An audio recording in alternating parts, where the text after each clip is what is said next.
Secara Kolkata, ada narapidana bernama Vivek yang berusaha melarikan diri. Vivek sudah membunuh 3 orang polisi dalam pelariannya. Polisi belum menemukan Vivek. Kepolisian harus cepat karena Vivek belum pergi jauh dari penjara. Karena tidak mempunyai rencana lain, mau tidak mau, kepolisian meminta tolong kepada narapidana bernama Kati. Kati sudah berhasil melarikan diri dari penjara sebanyak 18 kali. Kati mau membantu kepolisian menangkap Vivek, asal ia diberi fasilitas kipas angin dan HP di dalam selnya. Kepolisian setuju dan Kati mulai merencanakan strategi. Kati melihat peta blueprint penjara Kolkata.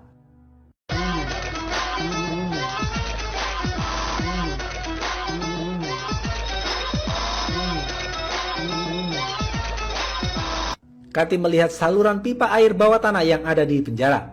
Kati yakin Vivek melalui pipa itu. Setelah itu, Kati dan kepolisian langsung melakukan pengejaran kepada Vivek. Kati melewati saluran pipa air dan berhasil keluar dari penjara. Polisi dan Kati terus berlari mengejar Vivek. Setelah melihat Vivek, kepolisian menembak kaki Vivek.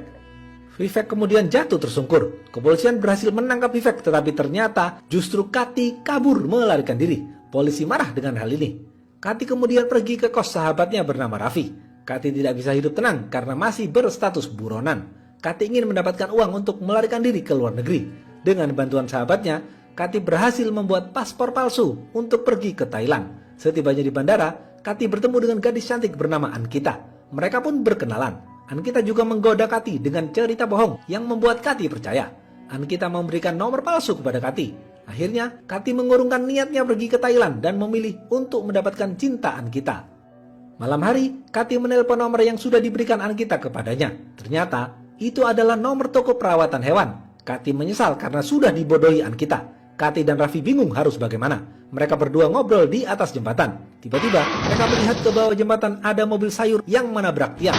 Dan beberapa preman mendatangi mobil sayur itu dan menembak sang supir. Kati dan Raffi kaget dan penasaran melihat kejadian itu. Mereka lalu turun ke bawah dan melihat kondisi sang supir. Ternyata, supir itu memiliki wajah yang sama persis dengan Kati. Karena masih hidup, mereka berdua membawa sang supir ke rumah sakit. Saat di rumah sakit, tiba-tiba Raffi diberitahu teman kosnya bahwa kepolisian menggerebek kosnya untuk mencari Kati. Kati kemudian menukar jati dirinya dengan supir sayur. Raffi lalu menulis di resepsionis bahwa supir sayur yang ditembak itu bernama Kati. Semua dompet dan jam tangan Kati ditukar dengan milik supir mobil sayur itu. Sekarang, Kati menjadi supir mobil sayur dan supir mobil sayur itu menjadi Kati. Kepolisian akhirnya menangkap supir sayur itu di rumah sakit karena mereka mengira dia adalah Kati yang berstatus buronan. Besok pagi, saat Kati dan Raffi sedang berjalan, tiba-tiba mereka dipanggil pejabat daerah. Kati bingung tapi ia menurut saja. Pejabat daerah itu memberikan cek kepada Kati sebesar 531 juta rupiah. Kati dengan senang hati menerima cek itu. Kati lalu diantar pejabat daerah itu ke panti jompo. Panti jompo itu berisi para kakek-kakek tua yang berasal dari desa Tanutu. Para kakek-kakek tua itu yang berada di sana senang melihat Kati karena mereka mengira itu adalah Jiva. Kati baru sadar bahwa supir mobil sayur yang ditembak preman itu adalah Jiva. Tetapi Kati cuek saja. Kati memutuskan akan tinggal di panti jompo itu selama seminggu sampai ia bisa mencairkan uang yang diberikan oleh pejabat daerah.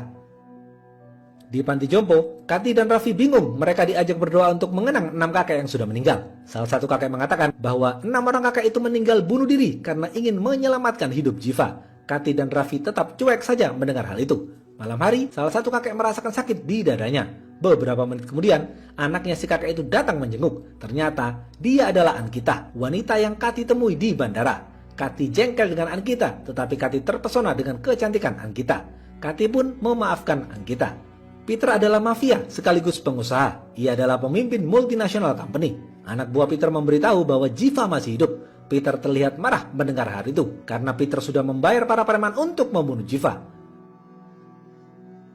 Jiva bangun dari tidurnya setelah dioperasi. Jiva kaget karena ia berada di penjara. Jiva teringat bahwa ia dibawa ke rumah sakit oleh seseorang yang wajahnya mirip dengannya. Jiva lalu menjelaskan semuanya kepada kepolisian bahwa dirinya bukan narapidana yang dimaksud. Ia bukan Kati. Kepolisian pun percaya dengan Jiva, tetapi kepolisian tidak bisa langsung membebaskan Jiva. Vivek yang mendengar hal ini ingin membantu Jiva lolos dari penjara agar bertemu dengan Kati. Vivek juga ingin membunuh Kati. Besok pagi, sebuah mobil yang mengaku dari stasiun televisi datang ke panti jompo dan ingin mewawancarai Kati karena mereka menganggap Kati adalah Jiva. Saat reporter dan kameramen siap memulai wawancara, tiba-tiba mereka berdua mengeluarkan pisau dan berusaha membunuh Kati. Tetapi Kati yang ahli baku hantam berhasil menghajar 2 wanita itu.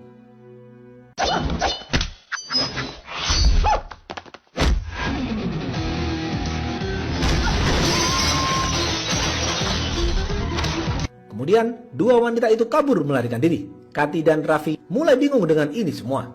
Keesokan harinya, Kati dan Raffi pergi ke pasar. Kati ditodong preman pasar dan dipaksa masuk ke dalam mobil.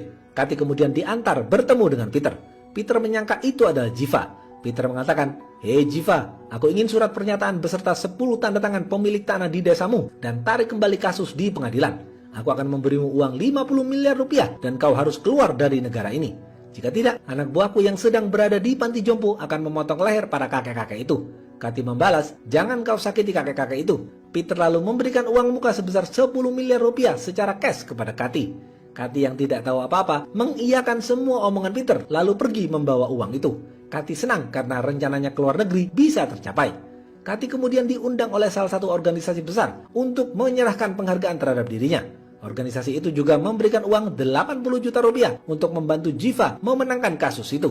Kati tidak tahu apa-apa dan hanya menurut saja. Sesampainya di sana, pembawa acara menceritakan semuanya di hadapan penonton tentang perjuangan Jiva dari awal hingga sekarang. Disinilah Kati baru tahu siapa sebenarnya Jiva. Jiva adalah ahli hidrologi. Jiva adalah pemuda polos yang baik hati, yang berasal dari desa kecil bernama Tanutu. Warga desa lain sudah menjual tanahnya kepada multinational company, sedangkan warga desa Tanutu menolak menjual tanahnya. Sejak itu, desa Tanutu menjadi kekeringan. Jiva dan dosennya didukung penuh oleh warga mencari sumber air di desanya. Malam hari, Jiva dan dosennya menggunakan alat khusus mencari sumber air di desanya. Setelah lama mencari, akhirnya Jiva menemukan sumber air itu. Mereka semua tersenyum bahagia.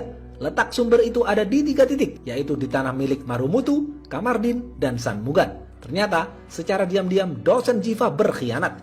Dosen Jiva dan multinational company milik Peter bekerja sama untuk membunuh 3 pemilik tanah itu. Jiva mengetahui kematian para pemilik tanah itu bingung dan sedih. Besok pagi, alat-alat berat dari multinational company berada di desa mereka, sedang menggali sesuatu. Jiva dan warga melihat itu langsung bertemu dengan perwakilan perusahaan. Pihak perusahaan mengklaim bahwa tanah itu sudah menjadi milik multinational company milik Peter. Ia memberikan bukti-bukti dokumen kepemilikan tanah itu kepada Jiva dan warga. Jiva kaget membaca dokumen-dokumen itu. Ia kemudian berlari melihat 3 tangan para pemilik tanah yang sudah meninggal. Ternyata di tangan mereka ada stempel sidik jari. Artinya, para pemilik tanah itu dipaksa menjual tanahnya lalu dibunuh. Jiva dan warga menangis sedih melihat hal ini.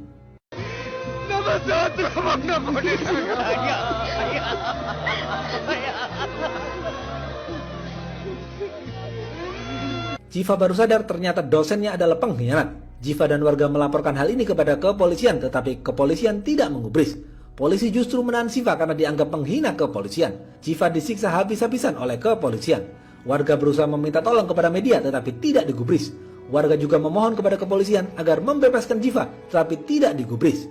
Warga desa putus asa dan kehilangan arah. Kemudian, 6 warga desa nekat mengundang media untuk melakukan bunuh diri secara langsung. Mereka melakukan itu agar suara mereka didengar dan Jiva dibebaskan dari penjara. Sebelum melakukan bunuh diri, salah satu kakek mengatakan, "Aku terpaksa melakukan ini karena kalian tidak mendengarkan kita. Sekarang kalian semua akan meminum darah petani yang bercampur dengan makanan kalian." Mereka langsung menggorok leher mereka sendiri hingga tewas.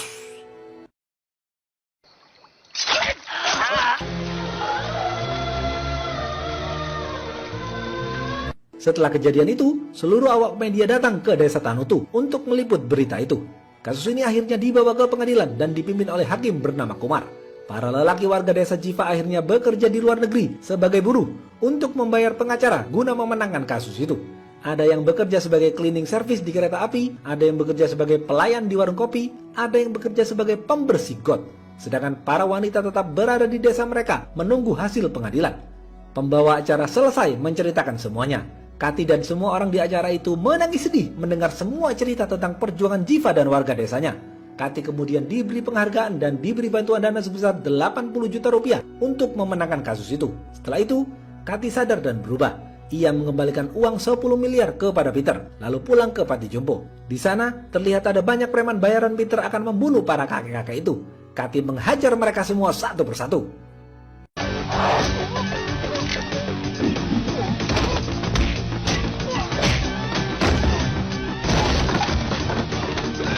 Setelah berhasil mengajar para preman itu, Kati mengatakan, "Mulai sekarang, aku adalah Jiva. Biarkan ia beristirahat di penjara sampai kasus ini berakhir." Tiba-tiba, Peter menelpon Kati dan mengatakan, "Hei kau, jika kau terus melawanku, desamu akan kujadikan toilet perusahaanku." Katy membalas, "Aku tunggu kau di sini." I'm waiting.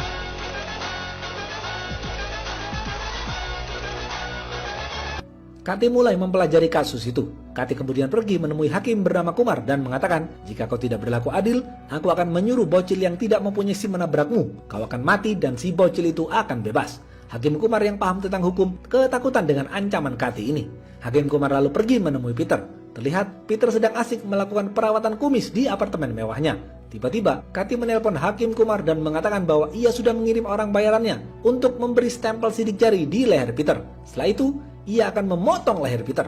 Artinya, Peter tidak bisa melindungimu. Peter melihat stempel sidik jari di lehernya, marah besar kepada Katy. Hakim Kumar lalu mengembalikan uang suap yang diberikan Peter dan kembali pulang. Karena marah, Peter mengirim preman bayaran untuk menghabisi Katy. Di sisi lain, di dalam penjara, Vivek bertemu dengan Jiva. Mereka berdua mengobrol. Mereka sepakat untuk saling membantu karena Vivek masih dendam kepada Katy. Jiva juga marah kepada Katy karena menukar jati dirinya. Dengan bantuan anak buah Vivek yang menyamar jadi petugas catering, Jiva berhasil melarikan diri. Para preman bayaran Peter mendatangi panti jompo untuk membunuh Katy. Para preman itu membawa parang dan bersiap membunuh Katy, tetapi Katy berhasil menghajar mereka semua.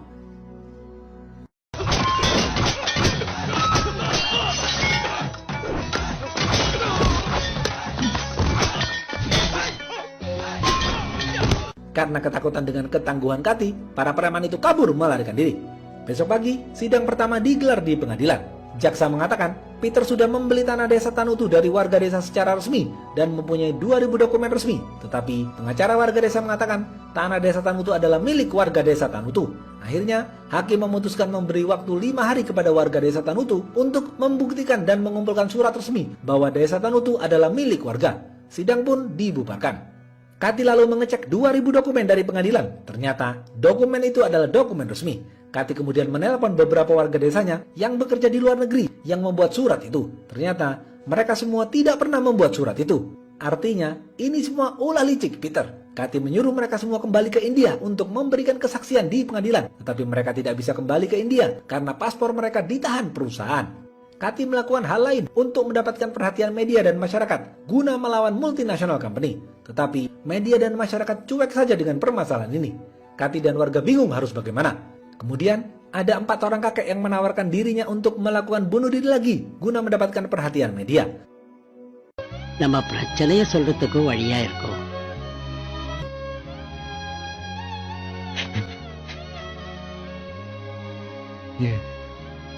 Katy menangis haru mendengar hal ini dan memeluk sang kakek.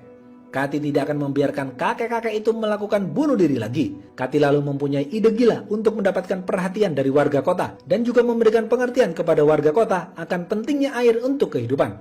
Katy melihat peta blueprint kota Chennai.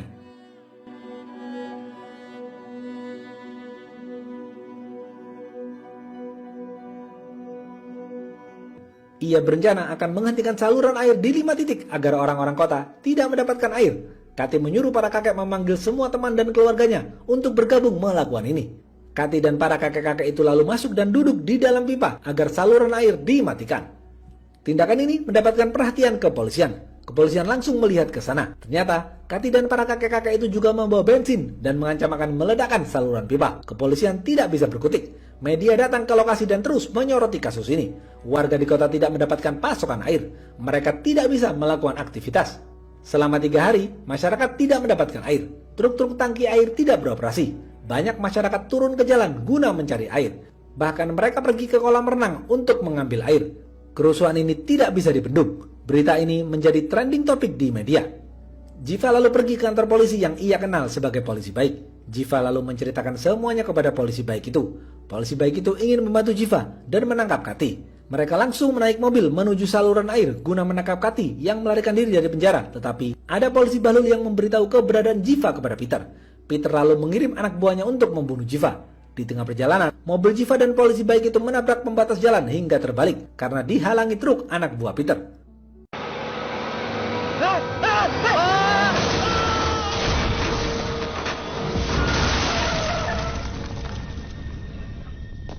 Anak buah Peter kemudian membunuh polisi baik itu dan membawa Jiva. Jiva kemudian bertemu dengan Peter dalam keadaan terluka. Peter kemudian mengatakan kepada Jiva, "Kau sudah berani menghajar anak buahku. Kau juga menghinaku dengan mengembalikan uang 10 miliar kepadaku. Kau mengancamku dengan memberikan stempel sidik jari di leherku. Jiva bingung dengan apa yang dikatakan Peter karena ia tidak pernah melakukan itu semua. Barulah di sini Jiva sadar, ternyata yang melakukan itu semua adalah Kati. Kati tidak seburuk apa yang Jiva pikirkan. Tiba-tiba, secara live di media, Kati keluar dari saluran pipa dan melakukan konferensi pers.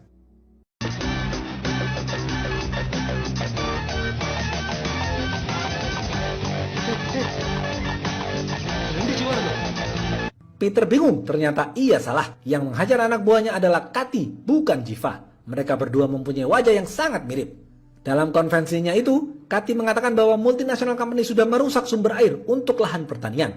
Hanya Desa Tanutu yang berjuang melawan multinational company. Air adalah elemen penting dalam kehidupan ini. Kita juga harus tahu perjuangan para petani menanam dan memberi makan kita semua. 9 orang sudah mati karena berjuang mempertahankan tanah mereka demi masa depan kita semua. Setiap 30 menit, petani di India meninggal dunia dan keluarganya ditinggalkan begitu saja.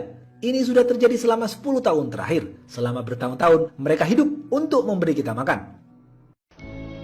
அவங்க குடும்பமே தெருவுக்கு வருது. இது கடந்த 10 வருஷமா நடந்துகிட்டு வருது. அவங்களோட பரம்பரையே உங்களுக்கு சாப்பாடு போடுறதுக்காக வாழ்ந்த குடும்பம். Kita sudah meminta tolong kepada media dan masyarakat, tetapi kalian semua tidak ada yang menggubris. Media sibuk menyajikan acara joget reality show. Maka dari itu, kami terpaksa melakukan hal ini. Oleh karena itu, kami semua meminta maaf karena sudah melakukan ini. Kami semua melakukan ini semata-mata untuk masa depan kita bersama. 40 menit ke depan, kalian akan kembali mendapatkan air. Tetapi, masa depan Desa Tanutu ada di tangan pengadilan besok. Masyarakat tersentuh hatinya dengan apa yang dikatakan Kati. Mereka semua menangis sedih mendengarkan perjuangan para petani. Sedangkan Jiva menangis bahagia karena Kati melanjutkan perjuangannya selama ini. Peter kemudian menelpon Kati untuk membawa surat tanda tangan 10 orang perwakilan Desa Tanutu kepadanya. Karena jika tidak, Jiva akan dibunuh. Kati terpojok dengan hal ini. Mau tidak mau, besok Kati harus membawa Jiva hidup-hidup ke pengadilan. Di panti jompo, terlihat mereka sedang makan bersama karena kelelahan setelah melakukan protes di dalam saluran pipa. Tiba-tiba, salah satu kakek menerima telepon dari teman kosnya Raffi. Teman kosnya Raffi mengatakan, "Hei Raffi, hebat sekali pidato Kati. Kalian berdua bisa terkenal sekarang dan masuk televisi." Barulah di sini para kakek tua itu tahu bahwa Kati bukan Jiva. Selama ini ia berbohong. Kati kemudian datang kepada para kakek tua itu dan meminta 10 tanda tangan untuk menyelamatkan hidup Jiva. Kati berjanji akan memenangkan kasus itu besok. Awalnya, para kakek itu marah karena selama ini Kati berbohong. Salah satu kakek juga menampar Kati. Raffi angkat bicara dan mengatakan semuanya kepada para kakek itu. Raffi mengatakan bahwa Kati menghajar semua para preman Peter dan mempertaruhkan nyawanya untuk berjuang membantu kalian. Para kakek tua itu kemudian sadar dan menandatangani surat itu. Para kakek itu percaya penuh dengan apa yang dilakukan Kati karena Kati mempunyai niat mulia. Setelah mendapatkan tanda tangan, Kati pergi menemui Peter. Di gedung bawah tanah Peter, Kati melihat banyak reruntuhan kayu yang berasal dari Desa Tanutu. Reruntuhan itu adalah rumah warga Desa Tanutu saat digusur oleh Peter. Kati semakin terbakar emosinya. Kati menunjukkan surat itu kepada Peter dan meminta Peter agar membebaskan Jiva. Peter mengatakan, "Tujuanku memanggilmu ke sini bukan untuk membebaskan Jiva." Kati membalas, "Tujuanku ke sini juga bukan untuk memberikan surat ini kepadamu." Kati lalu menyobek surat itu di depan Peter. Peter marah kepada Kati. Peter mengambil pistol dan berusaha menembak Kati tetapi digagalkan oleh Jiva. Jiva mendorong Peter sampai jatuh tersungkur. Kati lalu menghajar anak buah Peter satu persatu.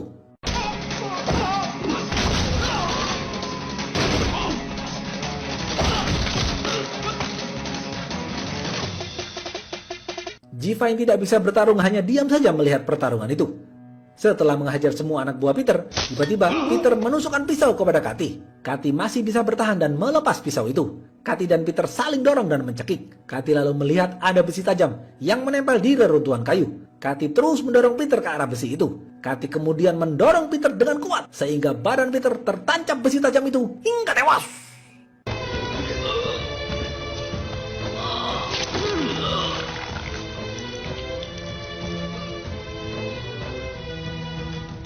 Kati yang terluka dibantu Jiva berjalan pulang, namun tiba-tiba banyak anak buah Peter datang lagi. Kati menyuruh Jiva untuk segera pergi karena bagi Kati nyawa Jiva jauh lebih berharga. Kati mengatakan kepada Jiva, "Jiva, tolong kau katakan kepada para kakek-kakek itu, aku memang berbohong kepada mereka, tetapi cintaku nyata kepada mereka." Jiva kemudian pergi, sedangkan Kati yang sedang sekarat menghajar para preman itu. Sidang kedua digelar di pengadilan. Jiva dan para kakek itu mengira Kati sudah mati dihajar para preman Peter. Namun tiba-tiba Kati selamat dan ikut hadir di pengadilan. Sidang pun dimulai.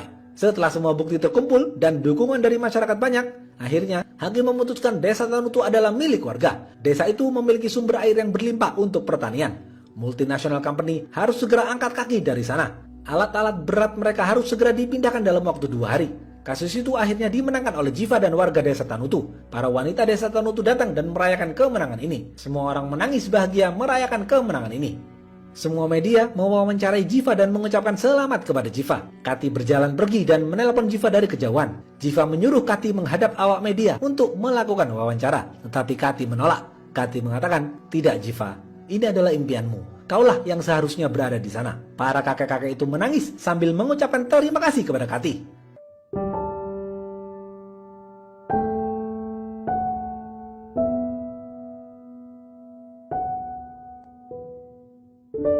Kati kemudian pergi dan merenung. Ia dengan bijaksana memutuskan untuk menelpon polisi dan menyerahkan diri. Kati lalu kembali ke dalam penjara.